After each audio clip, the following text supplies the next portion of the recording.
Thankfully, nobody expects me to sing for this, but I want to take a moment for a moment of wisdom, something that comes from outside of us that we can take into ourselves and have that ripple effect through the rest of of what we do. So I want everybody here to think about two things today during our moment of wisdom, and one is kind of weird. I want you to think about the longest you have ever personally gone without eating off of a china plate.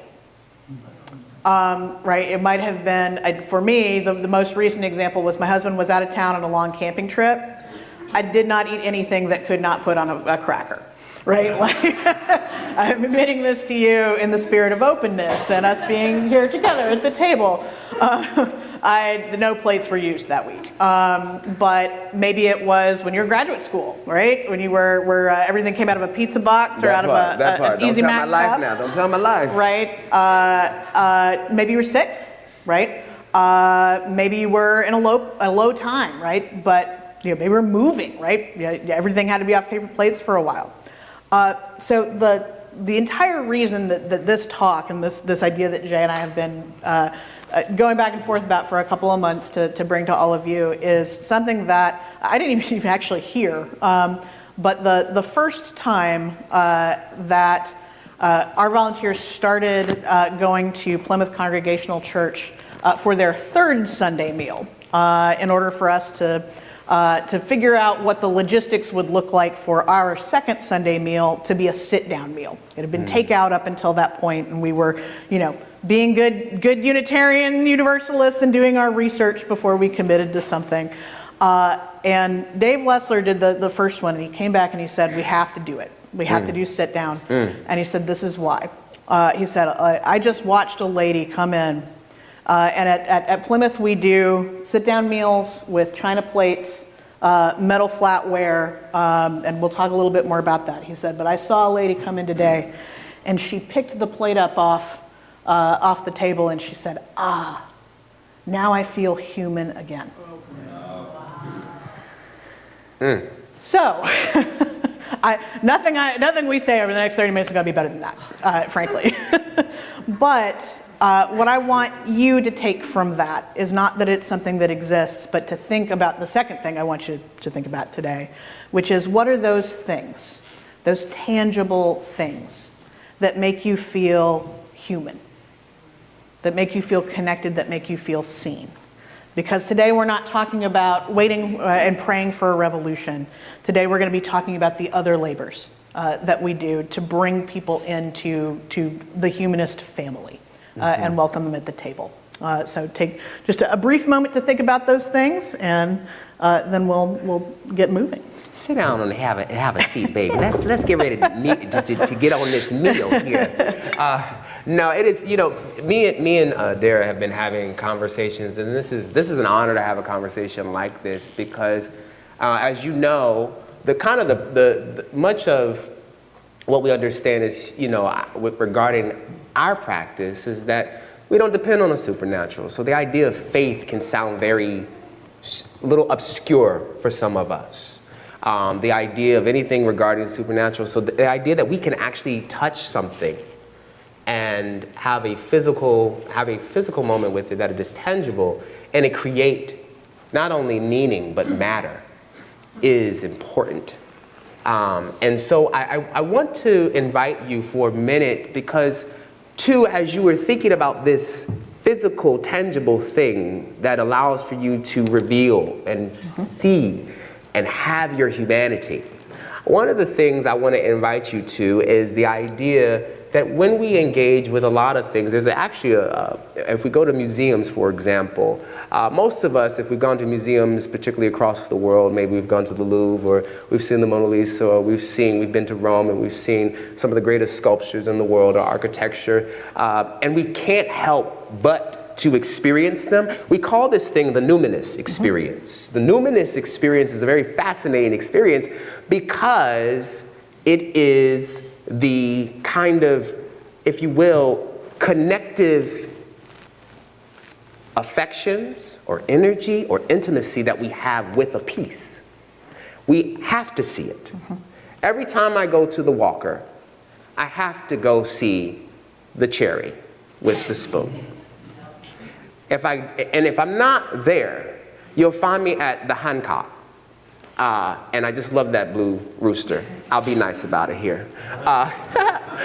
So, right, look, I ain't gonna lie, I'm queer, so I have my moments, right? But I'm just like, it's fascinating, and I'm drawn to those things, and it's the numinous experience for me that draws me. It's something that speaks to my essence, to my humanity, that allows for me to feel seen, heard, and felt.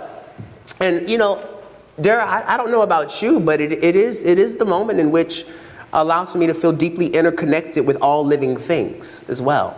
Absolutely, and I think that's part of that feeling of being human. Is the wonderful Terry Pratchett, of course, gave one of my favorite quotes about what it means to be human, which is that it's where the falling angel meets the rising ape. And I think that is. I love that. I love right, that. Right? Good on you, Sir Ter. But I think that's one of the things that we forget in humanism, in congregational humanism, which I love. But we're so much about the life of the mind. And about the way that we come to the things that we do is intellectually, which is wonderful. Like it's a wonderful choice of what we do with our time, what we do with our energy. But it's very mental and inward focused, and we forget the rising ape. You know, that we also we inhabit a physical body. Yes. You know, that has needs, that is delighted by the feel of a plate when one hasn't been there for so long, that's delighted by flowers, that's delighted by, and I got to tell you, it is delightful. The smell of this fresh bread, which we can all smell up here, and that we say, it is one of our principles that we experience the world through our senses. Yes. And I think that we sometimes forget, because there are so many bigger concerns, so many giant things around us that we, are doing our part to fight against, that we forget that there are these smaller things too. These very tangible things that feed our humanity. It's funny that you're saying that, because I'm going back to your story when Dave said, we have to do this. It becomes a charge. To make change. But it's not just change here. Y'all set out to have intention, and most of the time we hope that we move from a space of intentionality.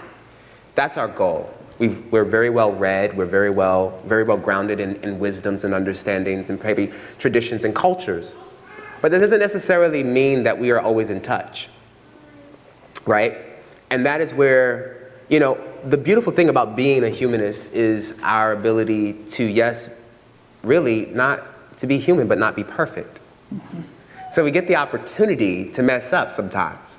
And if I may, right, the reason why I bring this up is because as soon as Dave felt the charge, he realized that the work of being intentional, just making food on one end is one thing, but he actually had a moment where he realized that he was in touch. And that's, y'all have heard me say this word before, and this is something that I take very sincerely when dealing with ethical explorers, is because I want them to have a sensorial process, right? The intentional with the sensorial creates impact, right? And so it's because I want us to get in touch. I want us to be able to smell each other. When somebody does something that speaks to right relationship, I'm immediately like, oh yeah, that smells like humanism. And then if I see justice being done well in public, I'm like, yeah, that's humanism. It tastes like humanism. It feels like humanism. Because at this point, it's not about right beliefs, but it's about right action. And what takes us deeper, right? The right action gets us to the intention, but what takes us deeper is the place where we can lean in with our affections. And we get a chance to engage each other in a very intimate way of knowing. Most of you know I'm a hugger. And so if you've ever run, I will give you a long hug, and you'll be like, I'm letting, no, not yet. It's because I have a deep affection for your inherent worth. And when I hug you, which is something that Kelly brought up to me, she said, you always say life to me. And that is my hug. My hug comes with life. My life is just as valuable as your life, and I hope that you will help me preserve my life along with yours, right? Because that is an important factor to getting to kind of an effectual place that says, I want to be in touch with you. I want to be able to reach out and do more. And so it is that. My tangible thing is a hug. It allows for me to feel not only seen and heard, but just feel felt. Your tangible thing isn't just a hug, though, right? No, not just a hug. Not even close, because this is something that really, I have come to appreciate about you as a minister for us, specifically, which is the ritual of things that you bring to what we do. The ritual of emotions, right? I think about foot washing. I think about us pouring libations. I think about the sensory aspect of taking the internal thought, the internal feeling, and giving it actual form here, right? When I came in this morning at 9, what we had was a bare little table, and that's why I wanted to make sure that everybody understood what we had up here. So that you can be part of the sensory experience of what we're doing, because it's not just a sensory experience. Look, I like a good stage set as much as the next person. Like, the drama is fun, but, right, what does it mean when someone takes the ordinary table and and selects a tablecloth for it? How do you feel? Yeah. Knowing that they have done that, right? That they've done the labor. How does it feel when they set you a space at the table? And that space is yours to claim because you have that seat. How does it feel to smell fresh bread, right? And know that, like, at any moment you could get some of this jam and put it on that bread. It would probably derail our talk a little bit while you chewed, but it's there, right? The reason that Jay and I picked rice for today's libation is that in huge portions of the world, particularly Southeast Asia, the way you ask, hey, how's it going, is by asking somebody, have you eaten rice today? It is so ingrained, the idea of have you had the daily experience of living your life is how I connect with you, and that's how we're connecting with our guests. We always refer to them as guests at Plymouth Congregational Church, because this is a report. I know that most people don't bring budget reports with fresh bread and jam, but like maybe those would go better. Like, just a thought. Come on, food and budget treats, reports, right? I'll take it. Yeah, but this is me telling you how we're spending your money. And your time that we as a congregation have been contributing to our second Sunday meal, and the way that we're doing it is inefficient. It's inefficient because could we feed so many more people if we didn't allow for sit-down meals? Yes. Could we feed so many more people? Could we just produce more calories for people who are hungry? If we didn't do things the way that we did? Absolutely. Yeah. But so much of what we do when we choose what we're going to do in the world, because we have finite resources. We have finite resources of money, of time, of energy, of ourselves to give out. And we spend so much of them, especially the time and the energy fighting against what sometimes seems like this insurmountable tide of the things in this world that are dehumanizing. Capitalism. Like capitalism. Like sit with somebody trying to figure out health insurance sometime and tell me about dehumanizing systems that we try to fight against. Yeah. But we also have to remember that there is an amazing joy in being humanists. That it's it's the song that we sing, we're a gentle, angry people. I did not understand that song until I really understood that song. Yeah. But we can't spend all of our time being angry, not just because we can't do it, but it's not what the people we are trying to save require. Yes. Yeah. Right? They require our gentle labor as well. And that's something that's honestly kind of hard for me. Like, it took me a little while to wrap my brain around it. Because I, like a lot of people who come to Congregational Humanism, have a background in traditional Christian religion, right? I was raised in a super evangelical church. So Jay, you were Pentecostal. Look, I was. Look, Yep. I mean, we come with a, when you do come out of those traditions, there's a whole influx of emotion. And I think, one of the things that I have to say, I think, even as you were thinking about the song, Gentle Angry People, like, I remember when I first heard that song, I really appreciated the song because it gave me the ability to, in a space, and especially because, as you know, and I can say this comfortably here, that, I've served and been in predominantly white theological spaces. And most of those spaces are so heady that to even express a sense of feeling creates sometimes a bit of anxiety because some people don't know necessarily how to respond. Or they are uncomfortable with certain kinds of emotions that may come up. And I realized that, culturally though, besides the religion and the Pentecostal expressions and stuff, y'all see me, I'll do this, I'll be like, yes, that comes out of Pentecost. I ain't gonna lie to you. It's because it's in me. It's like, yes, but I'm not gonna lie too. If I was at a football game or anything, I'm like, yes! Right? So why can't I get excited about the life that I'm living all the time? If I can do that in a religious formation or a religious setting, right? I should be able to do that in a football setting. I should be able to do that when you have a birthday party. I'm like, go, yes, you better be 50. Go get that thing, I'm that, and that's a big part of my personality, and I get that too.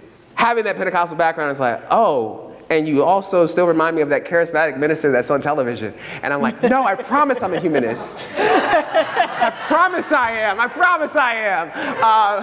Because it's not packaged that way. Our humanism is not necessarily always packaged that way. But I'm not going to lie. I believe that most of us, and this is for another talk for another day, but I can say that most of us are probably, very much so, sapiosexuals. We are attracted to knowledge. So we love to knowledge is our ecstasy. Can I just leave that on the table for later? Okay? Yeah. Because we can talk about how humanists date later on another day. But it is that bit of, what Audre Lorde calls the erotic of knowing. The erotic of knowing. It is and I don't just, leave Audre Lorde there in this framework of where we're just stuck in the erotic, but we are stuck in a place where we can really we have such a level of sensitivity and intimacy with not only knowing ourselves, but willing to know the other in a way that we know them to a place that we believe them. We believe in them. I go as far as when I look at humanity, my goal is to believe in people. If I had enough belief in something I didn't see, why would I not believe in something that I can? Right? That was the most beautiful adjustment for me. The lens shifted for me there because I knew that if I could get to that place with the process of my humanity with others, I do believe that we are enough. I do believe that there is something bigger within us. I don't believe, when it comes down to power dynamics and systems of power, I look at the people to say, what are we empowered to do? And my goal comes from the framework of Felix Adler, who would say, you have to elicit the best, bring out the best in others, as they would you. So when I feel fabulous, I'm like, well, you should feel fabulous, you know? And sometimes if you don't feel fabulous, bring me what you can, right? Because you still get the opportunity to be fully human. And I think that is to offer somebody that, to tell somebody that you believe in them. It is such an intimate way of actually building them. It is the oil in my lamp. Yes. You are the light that I see. You are the light that charts the path that seems dark for me. When I am uncertain, you know, and you talked about, you know, the embodiment, if you will. I'm such an embodied person, and I share that. I love embodied humanism. I'm a firm believer in it. And it's because of the fact of, you know, as you've heard me share my story about living HIV positive, the body is the first thing to be dismissed. It goes through an erasure completely. It is unhealthy. It is seen as diseased or dirty in some conversations. And here was a tradition that allowed for me to be fully embodied. So trust me, I am going to talk about the body. Trust me, I am going to talk about it in various ways, but I'm going to talk about it as a sense of knowing and a sense of understanding and healing, because that is our process. That's a big part of our process. And, you know, we could talk about nurturing the body. We can talk about fostering relationships with each other and things like that. I find it to be absolutely empowering to know our worth, and know our worth because we live and we are alive. And as David would quote Howard Thurman, we need more people Who have come alive. who come alive. Right? Come on, y'all know, I know y'all know. Look. And I come from something of a different, we come from a slightly different, although very similar, you know, background religious traditions. Who did the work of welcoming at the congregation you grew up in? We had ushers at the door. And who were those people? Oftentimes, those people were, they were seniors who were like deacons, you know, Deacon Stokes would be at the door for us. He'd have his white gloves on and his suit, and you know, every time, and he would find you a seat. He wouldn't tell you to just come on in. He would actually walk you to your seat where you could go sit next to somebody, and he would say, you know, real clean, brother. I have to demonstrate, because it was a sophisticated finish. He would have his hands like this, and he'd walk, and he would sit you directly next to somebody that he knew could help you get acclimated to the space.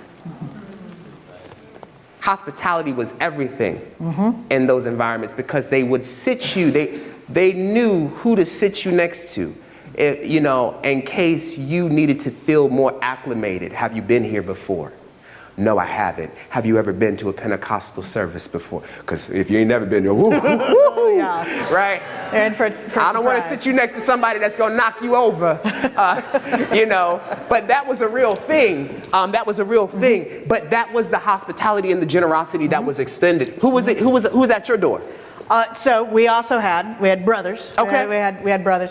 But they were always brothers. Okay. I grew up in a tradition where women's labor was invisible in the church, although it was essential. Yeah. We did not have, I grew up a Church of Christ, not United Church of Christ. Those people are kind of nice. I honestly, like, I really loved my Church of Christ congregation too. I just knew that I was never gonna fit for a lot of this Especially reason. if you're going to be invisible. Exactly. Did they not hear that Mary was the first one to preach about? Invisible, but the labor was not. We did communion, right, 3 times a week, every time we met, right, and only men could serve communion. Wow. But the trays, the little crackers on the trays that had to be prepared, and the tiny little, we did grape juice, of course, because we were dry. Of course, in little plastic cups. A man never prepared those, as far as I know. Huh. Those were prepared by women in the kitchen of the congregation. But y'all had real bread. We did have real bread sometimes. Okay, so yeah, because we had that little foam We crackers. sometimes had a little cracker, and that was not awesome. But you know, the grape juice was great. So, but that is the tradition of caretaking that I came from observing. Right? Is that women's work is essential. Yes. But it is silent, and it is known but unseen, and that it was men who did the actual connection. The women's work was actually disconnected, and that's why it was hard for me. Wow. As somebody who's, my husband will tell you, my love language is food, right? Is feeding people. I always ask people, have you eaten? What can I get you? Can I get you a drink? Can I? That's have you eaten rice today? When you come to my house or into my space, or even if I kind of have some food. Like I'm sitting here looking at this bread and thinking, how many people are here? You trying to create a miracle. Don't try to create a miracle. Yeah, I know, right? You think about some miracle work. Now let me stop. About to break bread and feed the multitude. But that's difficult, right? When you leave that tradition and you're coming to one that where you get to forge your own way of love.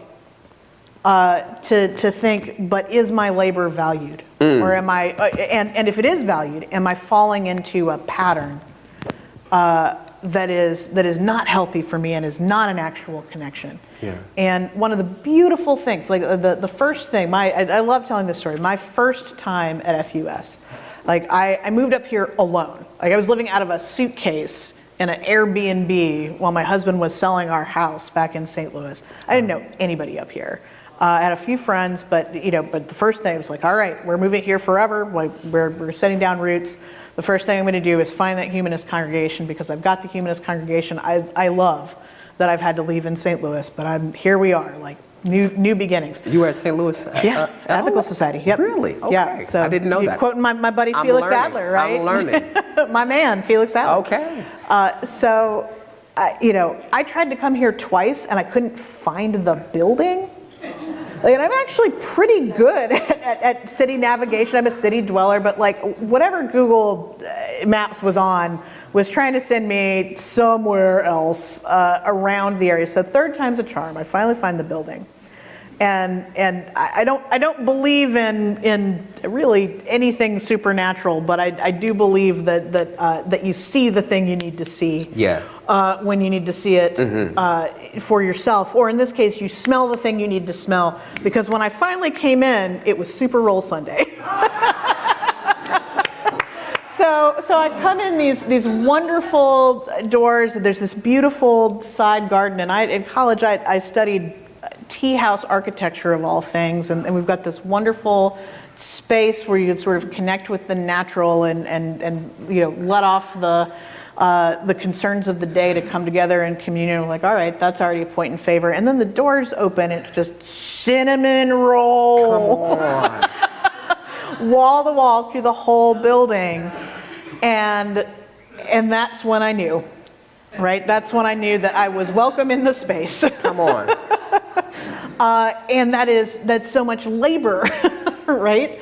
That's so much work. And now I get to make the cinnamon rolls, and it's awesome.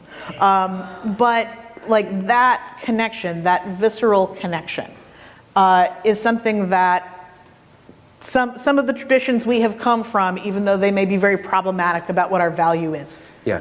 and what they value about us. That's something they get right. Yeah. And it's something that we get right too.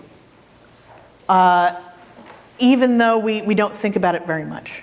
About the welcoming of our space, about the ways that we transform what's mundane, the ways we transform a little 4-square table into an entire idea. Yeah. That we can share with other people, and that connects with them not just mentally but physically. And that's a lot of what we're doing at Plymouth, is connecting with people in a very physical way. Right? We feed hungry people. That's it, right? Like the job is simple. You show up, you cook the food, right? But it is so much more than I could have, than I would have thought. I was thinking a long line of people who are unhoused, who are insecure, who come through, they get a hot meal, they eat the meal, and then it's just like this tiny, bright light. But it's so much more than that. From my experiences being there, we have a community of people, which was not what I had expected. Yeah. And I don't know why. I mean, like, I know better.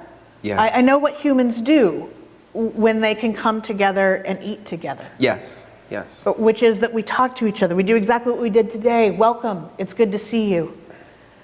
What's new? Mm-hmm. What are our joys and our sorrows? Tell me what's on your mind today. Tell me what we're doing today. Have you had enough to eat? Yeah. And all of that happens every single Sunday there, but one of them is ours. So what I've come here to ask, really, right? I'm a very practical person, all this other stuff aside, right?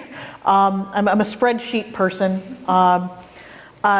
And I hate bringing something that connects with people but doesn't give them anywhere else to go with it, other than to whatever they were going to do anyway. Yeah. So, what I asked you before during our wisdom moment, right? What is the thing that makes you feel human? What's the thing that makes you feel connected? What I want to know is there a way you think you can bring that to Plymouth with us? Mm-hmm. Not every month, but some month. You don't have to be a great cook. You don't have to have the knees to stay in the kitchen, right? Or to be on your feet. In fact, we have we work together with volunteers from St. Mark's Episcopal, our buddy congregation down the street, who had been doing this meal before through the pandemic.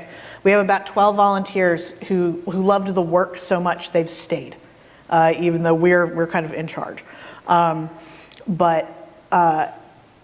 We have people who can't walk up and down the stairs. We have people who sit to do the things that they do. But that thing that makes you feel human, is it music? Is it absolutely fantastic music?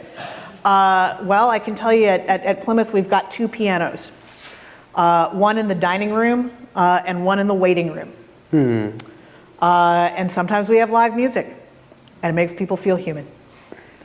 Do you have knowledge? Does it make you feel human to connect somebody to a resource? We need it. They need it. Does it make you feel human to have somebody say, hi, welcome back? Mm-hmm. You can't have that job. That's my job. Sorry. But I might be willing to turn it over every once in a while to somebody. I feel that when we talk about labors of love, what we think about a lot is the labor that our body can do. Yeah. And we see it as a limiting factor. But, right, as we know, our bodies change, right? Our labor changes. Yeah. But its value stays the same. Ashe. So, what is the labor that you're willing to convert into love? Just once. Or every month. I'm not going to tell you no. I'm going to welcome you. I'll give you a map. I'll tell you where to park. I'll introduce you to security staff. But I want that labor, whatever it is that makes you feel human that you can do. I want you to do it for the people at Plymouth. Because we're humanists. We're not evangelicals. That part. But we can evangelize the life of the mind and the life of the body in the way that we value, the way that we hold dear. So that's what I want. That's what I want you to think about. I will still be wearing my apron, so I'll be easy to spot. If you want to talk to me after today's service about what you can do or what you want to do. If you, like me, are kind of a thinker and an emailer, you can always email me. But I want us to have this beautiful opportunity, right? And I'm so glad that Jay picked that wonderful Chaka Khan lyric, right? I'd go through the fire for the chance to love you. I don't want fire. I want us to go, right? We have a Groveland entrance. So does Plymouth Congregational Church. I want us to go down the street to meet people where they are and to love them.